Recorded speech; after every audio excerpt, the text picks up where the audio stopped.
Não estou ouvindo. Bom dia, bem-vindo ao Direito em Ação, seu programa noticioso de direito. Meu nome é Flávio Marzano, estou aqui com a nossa beldade, a Paula Marzano. Nós hoje vamos falar sobre intolerância ou tolerância religiosa. Bom dia. A gente analisou esse tema e quis trazer esse tema hoje, em especial, porque o STF se reuniu ontem e começou a fazer a leitura dos votos de um julgamento, de um processo que chegou até eles, discutindo justamente a questão voltada à religiosidade.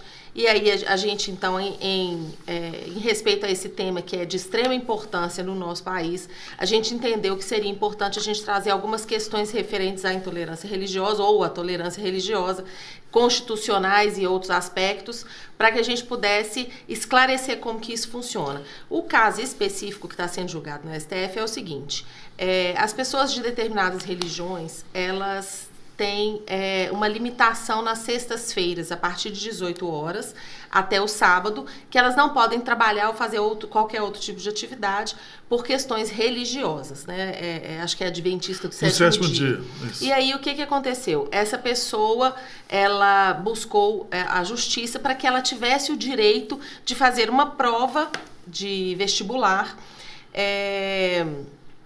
num outro dia que não fosse o sábado, porque no sábado, por questões religiosas, ela não poderia fazer essa prova. E isso tem repercussão geral. O que é a repercussão geral? A gente já explicou em outras situações, mas é bom lembrar que é aquele tema que o STF e o STJ, eventualmente, se reúnem para discutir, que tem uma relevância para todas as pessoas, para todos os brasileiros, para todos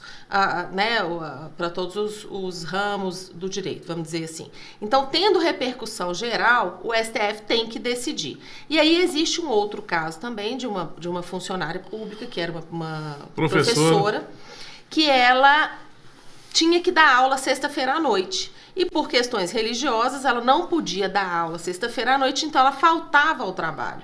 E aí ela foi demitida porque ela tinha mais de 90 faltas, e aí ela teria sido demitida a bem de serviço público porque ela não estava cumprindo com as obrigações dela. Então, esses dois casos estão sendo analisados no STF hoje. Hoje é o segundo dia de julgamento, e a gente julgou pertinente trazer esse tema para nós discutirmos aqui hoje.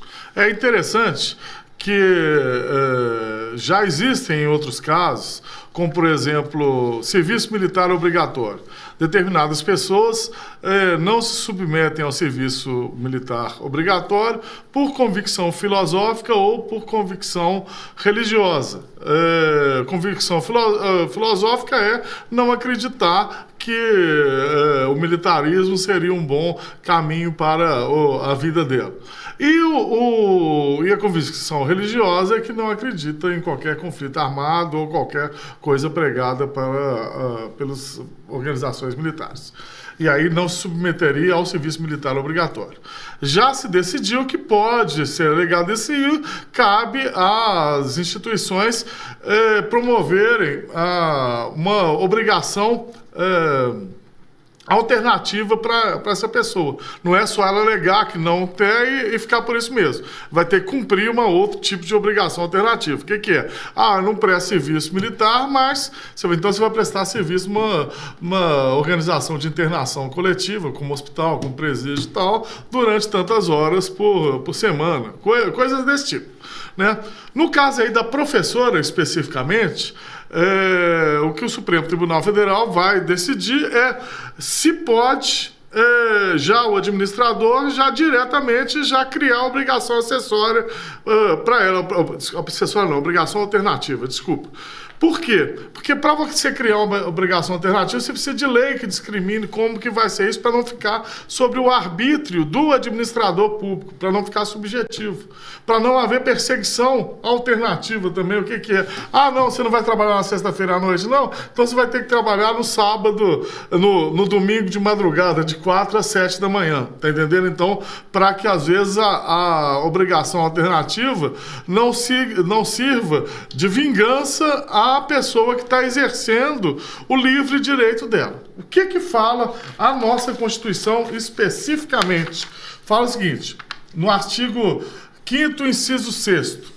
Fala, é inviolável a liberdade de consciência e de crença, sendo assegurado o livre exercício dos cultos religiosos e garantida, na forma da lei, a proteção aos locais de culto e suas liturgias. Então, o que é ser inviolável a liberdade de crença e de consciência? Você tem que ser livre para você escolher em que acreditar ou deixar de acreditar. E mais do que isso, você não pode sofrer qualquer tipo de restrição aos seus direitos por acreditar nisto ou naquilo. Por quê? Não é liberdade você falar, não, você pode acreditar no que você quiser, mas se você acreditar que em determinada coisa, você vai sofrer uma penalidade. Ué, isso daí não é liberdade, isso daí é penalidade. Liberdade o que é? Você seguir incólume com suas crenças, inclusive com a sua não crença, tá entendendo? Você tem o direito também de não acreditar, tá?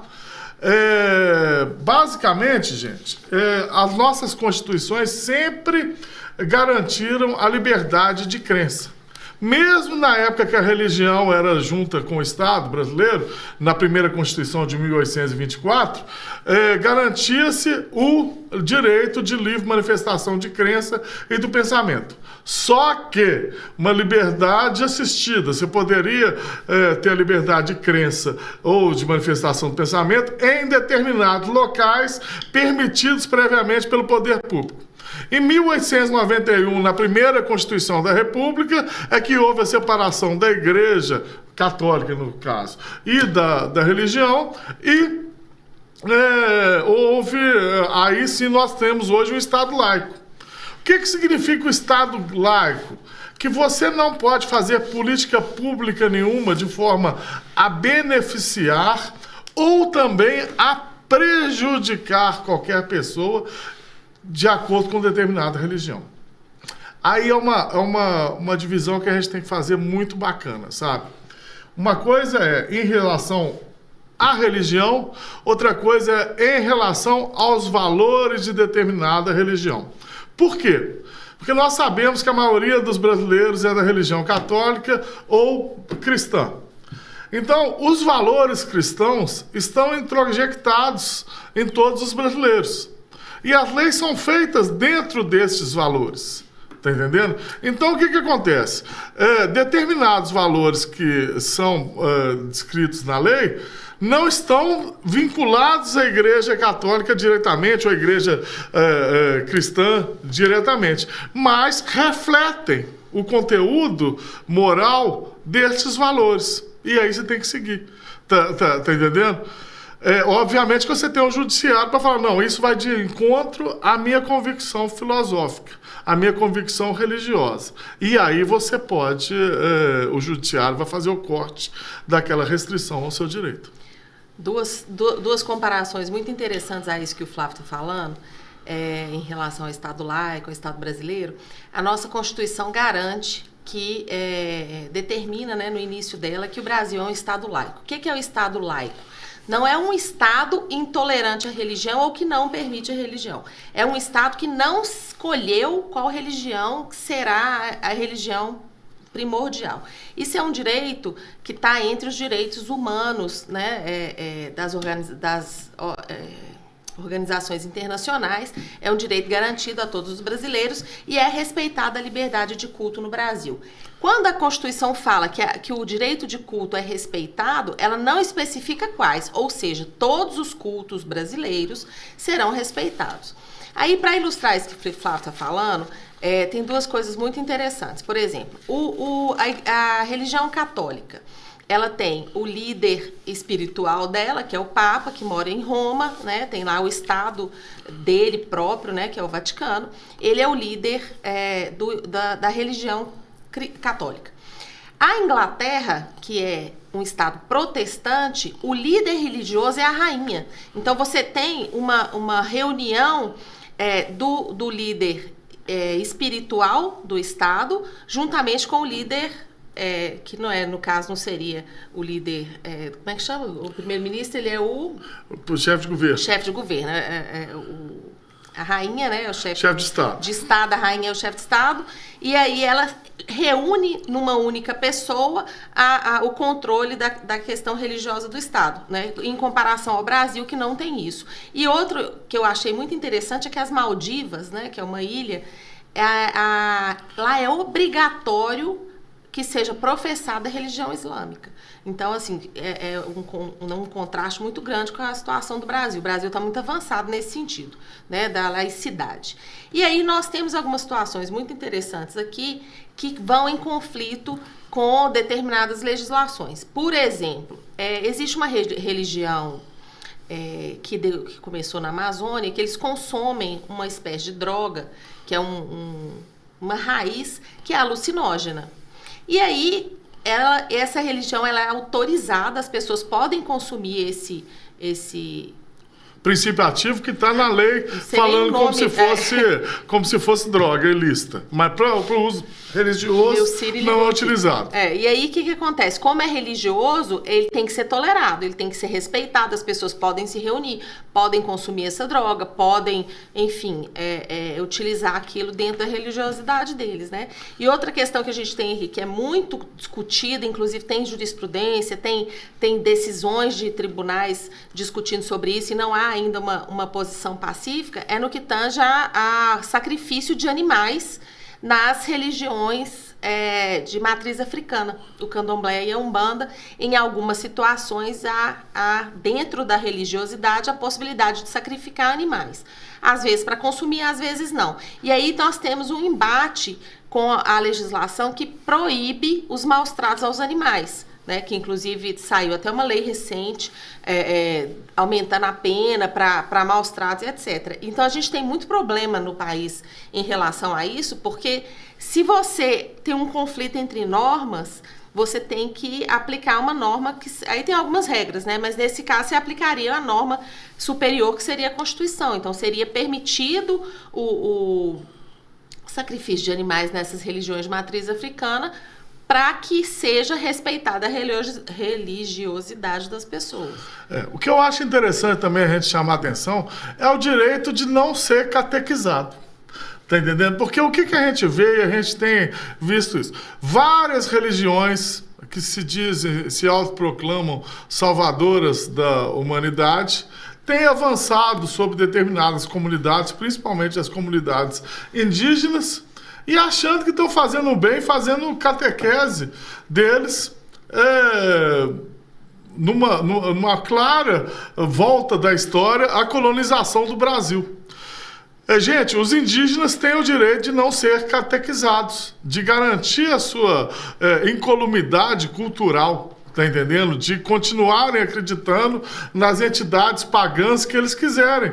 Agora chega todo um aparato ideológico e tecnológico lá, numa aldeia que está tendo contato com a cultura humana, para ser catequizado. Então, eu acho que o Estado também tem que proteger essas comunidades de determinada catequese que é completamente nociva aos valores culturais de determinada comunidade. Uma coisa é você fazer a catequese, nossa, que estão em grande cidade, que estão procurando valores de vida e tal. Outra é você fazer a catequese de quem está em paz na vida, no campo, na aldeia dele lá, sem procurar até contato com um homem branco, você impor a ele uma convicção filosófica e teológica que não tem nada a ver com os valores deles. Por isso que o índice de suicídio dos indígenas tem aumentado muito. Olha só, deixa eu te interromper rapidinho. O Pedro mandou aqui o nome da erva que eu estava falando, da questão da religião lá na Amazônia, ayahuasca. E ele fez uma pergunta que é a seguinte: quanto as igrejas não pagarem impostos, isso infringe a laicidade? Não, na verdade é o seguinte, na própria Constituição fala que são imunes ao tributo, à voracidade tributária do Estado, os templos e as receitas da atividade teológica, da atividade religiosa. Então, o patrimônio e os templos das igrejas. Essa imunidade é específica em relação ao patrimônio da igreja. Não é atividades comerciais da igreja. Então, por exemplo, se uma igreja cria uma lojazinha de bibelôs religiosos, tem que pagar os tributos. Aquela igreja em frente ao fórum que tem um estacionamento, que é o estacionamento, tem que pagar os tributos. Paga imposto sobre o valor Teve uma igreja lá no centro uma vez que criou um estacionamento de 7 andares, foram lá e foram autuados justamente, tem uns 20, 25 anos, porque não recolhia os tributos aproveitando da imunidade tributária. É só para o local de crença.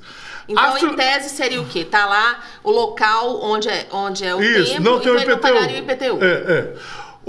O que acontece? Por uma questão de política, a prefeitura tem dado a isenção, a imunidade tributária para todo o patrimônio. E aí o que acontece? A gente vê direto que a igreja aluga o patrimônio dela para particulares que usufruem da imunidade tributária da igreja, não pagam, gerando prejuízo aos cofres públicos. Mas isso daí é uma questão constitucional, que a própria Constituição permite isso. Eu acho que dentro do sistema capitalista todo mundo tem que pagar tributo. Tá entendendo? Isso daí é comum. Eu acho que tributo tranquilo, todo mundo tem que pagar. A alegação de que isso daí seria para não haver perseguição religiosa através de uma tributação ou coisa assim, isso daí para mim eu acho que é um argumento falho, porque é só você colocar o mesmo tributo para qualquer religião. Entendeu? Não tem problema. O templo, ou então o templo vai pagar 10% a menos, não tem problema. Agora, o que a gente vê é a proliferação de igrejas que não pagam tributo e geram prejuízo aos cofres públicos nesse aspecto que eu falei, tá? Gente, o que é importante salientar aqui é o seguinte: a perseguição religiosa sempre houve no mundo. Primeiro, os romanos, a gente vê aí, perseguiam os cristãos, né? Depois, os cristãos, mais ou menos 1500, na Inquisição e tal, perseguiram os judeus e os muçulmanos. Teve até a Guerra Santa, né? Lá em 1200 até... Agora, hoje, os dados são os seguintes. Dos casos denunciados, as religiões geralmente eram o seguinte: 35% dos casos denunciados de violência eram praticantes de candomblé e umbanda, 27% eram evangélicos, 12% espíritas, 10% católicos, 4% ateus, 3% judeus, 2% muçulmanos, 7% pertencentes a outras religiões, né? O que a gente tem que ressaltar aqui, ó, que 35% dos casos praticantes de candomblé e umbanda. Só que o número de praticantes de candomblé e umbanda no Brasil não chega a 1%. Então, e 40% dos casos são contra eles. Então, a violência contra as religiões de matriz africana são muito maiores, tá? Hoje no Brasil, tá? Os muçulmanos hoje estão começando a sentir um grande preconceito por causa de vários atentados terroristas que estão sendo feitos em nome dos muçulmanos, o que é um erro. Na verdade, não é dos muçulmanos, é dos jihadistas, que é uma parte dos muçulmanos que são aqueles que pregam a guerra, no entendimento deles, santa. Né? Então, respeito à liberdade religiosa, gente, voltando para o tema exclusivamente jurídico aqui, o que é? Você não restringir o acesso ao direito de ninguém pela convicção dele. Nós tivemos vários alunos que não podiam fazer prova de sexta-feira, a partir das 6 horas, no sábado. Então, era só você abonar a falta dele e marcar outro dia de prova. Isso não tem problema. Agora, a questão maior é o seguinte: empresa particular, que foi até o que o Rodrigo perguntou aqui, como que faz? Não, a empresa particular não tem obrigação de alterar o seu staff para atender a convicção religiosa da pessoa. Ah, não, mas aí não está respeitando o direito da pessoa. Não, gente. É porque quem tem que respeitar esse tipo o Estado não pode fazer esse corte. Agora, você na sua empresa, você fala, não, aqui eu quero contratar uma pessoa para trabalhar sexta-feira. Se você não serve, infelizmente, vai outro. Aí é uma questão de conflito de direitos, né? Que da mesma forma que o empregado vai ter o direito de se ausentar na sexta-feira por convicções religiosas, o empresário vai ter o direito de não querer aquele empregado na empresa dele. Isso não é uma perseguição religiosa, não é preconceito religioso, não é nada disso. É uma questão de gestão, de administração. Eu, como empresário, prefiro contratar um empregado que trabalhe na sexta-feira do que contratar um que não trabalhe e ficar com o meu quadro de funcionários prejudicado um dia porque a pessoa tem convicções religiosas. O que não pode acontecer é ele contratar o empregado e punir.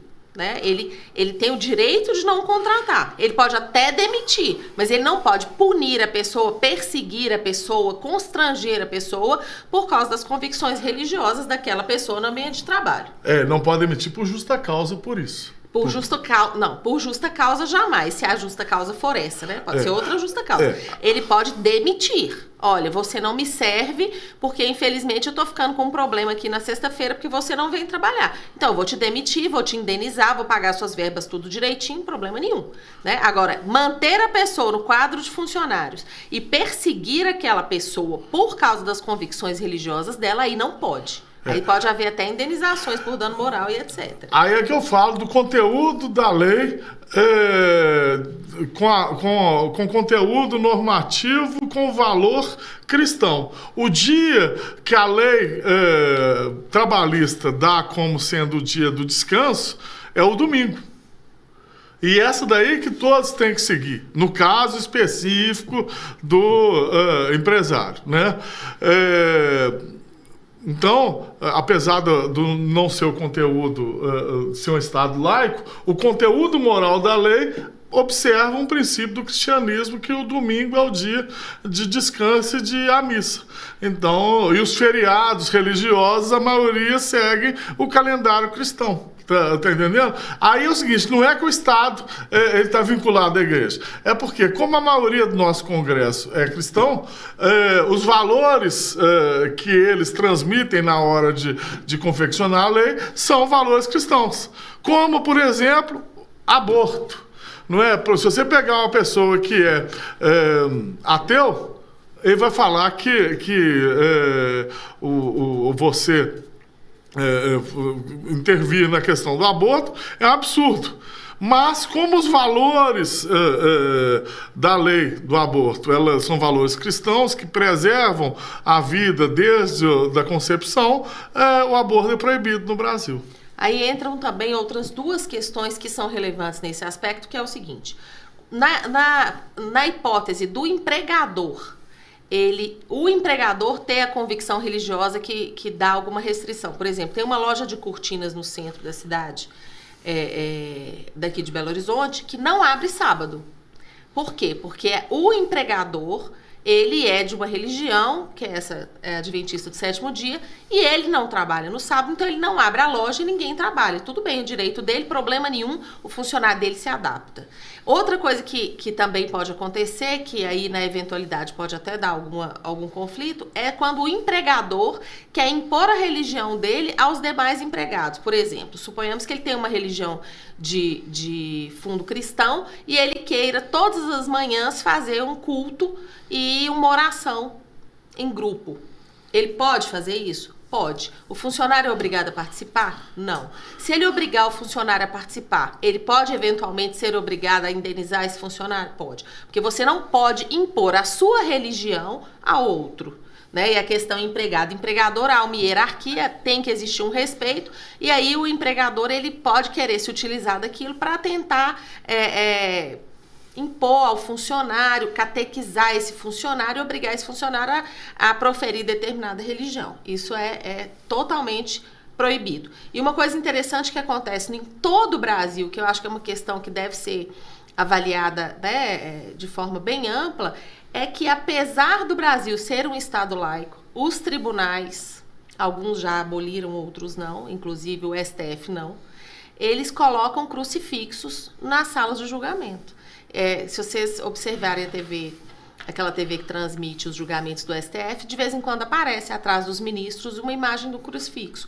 Aqui em Belo Horizonte, todas as varas tinham um crucifixo na parede. Foram retiradas há alguns anos por determinação de um presidente do tribunal que decidiu que aquilo era uma afronta ao Estado laico, à laicidade do Estado. Mas a gente sabe que ainda tem isso em alguns lugares. Mesma coisa escolas. Muitas escolas, às vezes até públicas, elas têm esse fundo religioso. Essa escola, ela pode impor ao aluno a religião dela? Não, não pode. Então, se é uma escola católica ou evangélica, né, ou batista, e o aluno ele é de outra religião, ele não é obrigado a participar de nenhum tipo de culto, não é obrigado a participar de nenhum tipo de manifestação religiosa, por causa da liberdade que é dada constitucionalmente a todos os brasileiros. Isso é que a Paula falou, o ponto que é primordial. Você pode ter o Colégio Batista, o Colégio Santa Maria, Marista, Colégio Militar, cada um com uma corrente ideológica diferente. Tá entendendo? Não tem problema nenhum. Isso, a orientação, e acho que os pais devem procurar o que mais se assemelha. Mas vamos dizer que eu seja de uma linha religiosa completamente diferente, eu quero que meu filho estude lá no Colégio Batista. Se houver a discriminação na admissão do meu filho, porque ele não está naquela religião e não pode estudar naquela escola, aí sim é uma violação ao meu direito de liberdade de crença. Tá entendendo? Não vem com essa de, por que procurou? Porque é meu direito procurar, não tem que justificar o exercício de um direito, não. A gente justifica quando a gente está fazendo coisa errada. Justificar exercício de direito, gente, só aqui no Brasil que existe. Eu exerço meu direito porque eu quero, e é meu direito. Pronto, PT, saudações.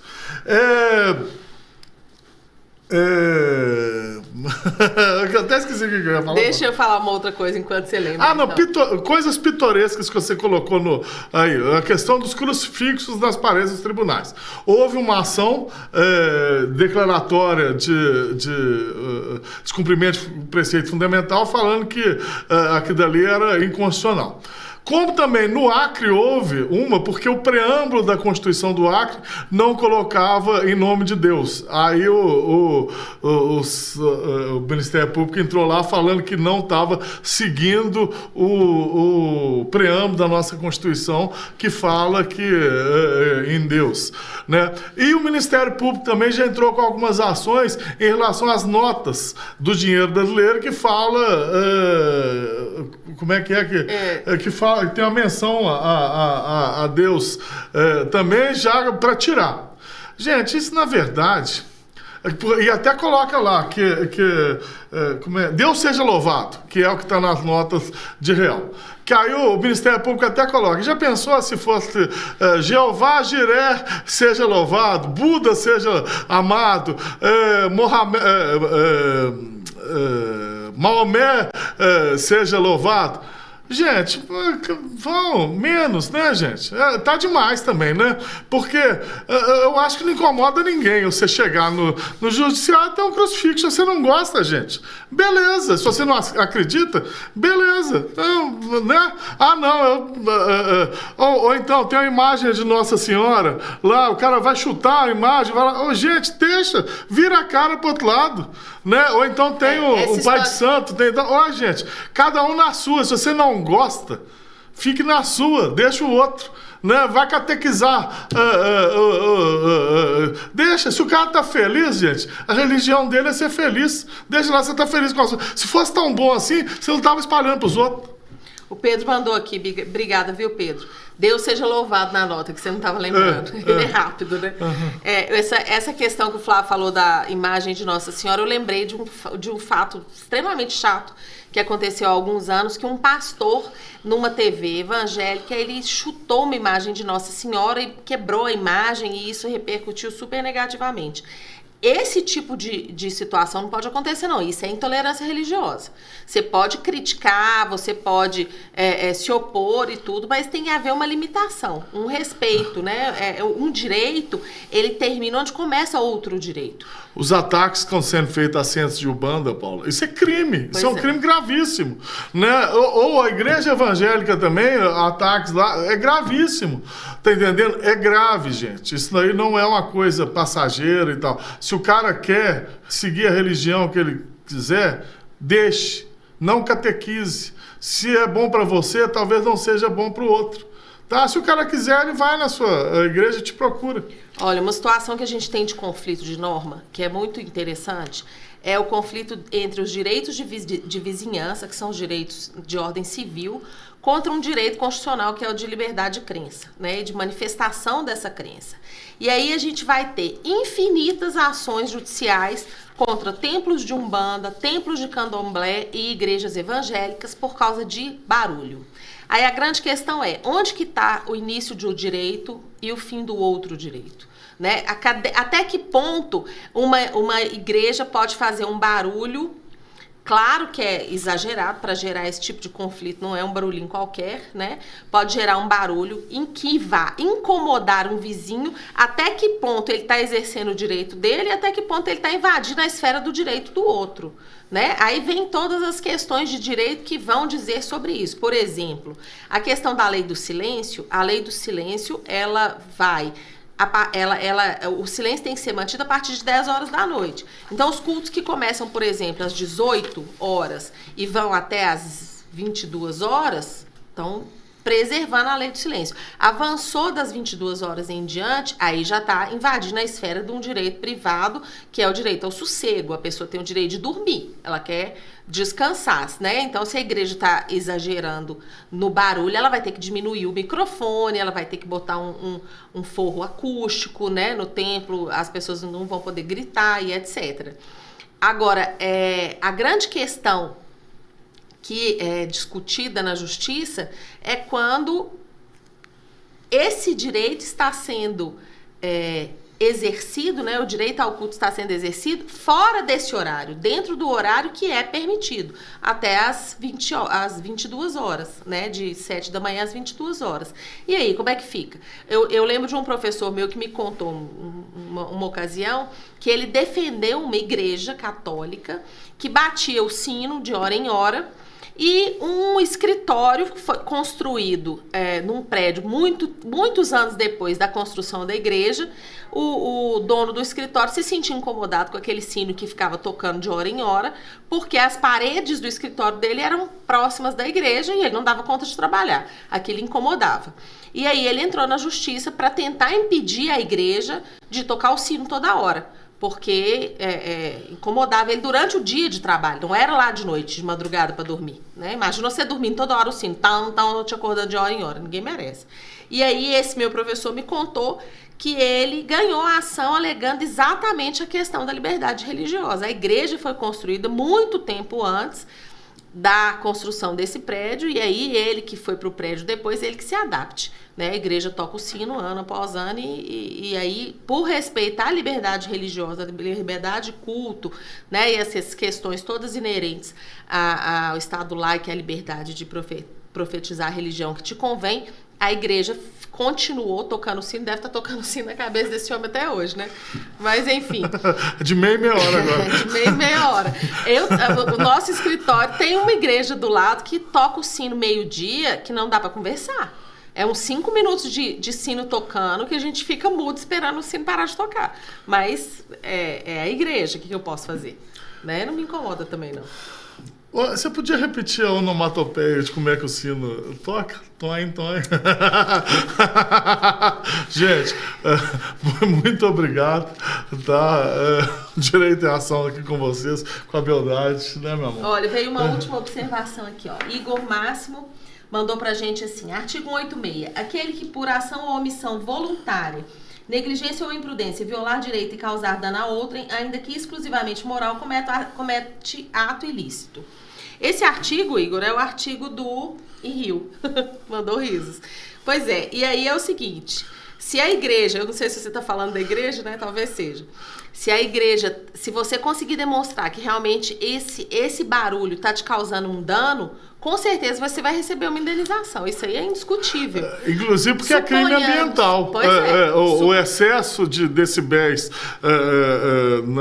de barulho é violação ambiental. Aí o Igor está perguntando aqui, ainda assim ele conseguiu perder a ação? Eu tô contando aqui um caso que me foi contado, né? Então eu não sei, eu não conheço o processo, mas pelo que o meu professor me contou, ele perdeu. O que eu vou te falar, então, enquanto advogada, o que eu faria? Se eu fosse fazer essa ação, fundamentando no 186, que é o artigo, né, do dano moral, eu ia demonstrar para o juiz o dano que estava sendo causado. Talvez tenha sido essa a falha. Às vezes ele relatou que incomodava, mas não relatou um tipo de dano. Suponhamos, por exemplo, que ele estivesse tendo um dano auditivo, ele estivesse tendo dificuldade na audição por causa daquele barulho ensurdecedor. Aí sim haveria um dever de indenizar. Suponhamos que ele tenha ficado irritado, nervoso. Toda vez que o sino tocava, ele tinha taquicardia e ficava nervoso. Aí houve um dano.